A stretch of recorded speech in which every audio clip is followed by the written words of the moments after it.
હજુ પણ વધુ ઠંડીનો અનુભવ થશે। આવતીકાલથી સૌરાષ્ટ્ર અને પવનના સુસવાટાને કારણે ઠંડીમાં વધારો થાય તેવી શક્યતા છે। પવનના કારણે સૌરાષ્ટ્રમાં દિવસ દરમિયાન ઠંડીનો અનુભવ થશે। આગામી 2-3 દિવસ બાદ વાદળછાયું વાતાવરણ રહેશે। આગામી 3 દિવસ બાદ 2 થી 3 ડિગ્રી તાપમાન વધે તેવી શક્યતા છે। તાપમાન વધતા ઠંડીમાં નહિવત ઘટાડો થશે।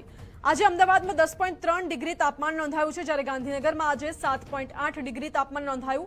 નલિયામાં 8 ડિગ્રી તાપમાન રહ્યું છે।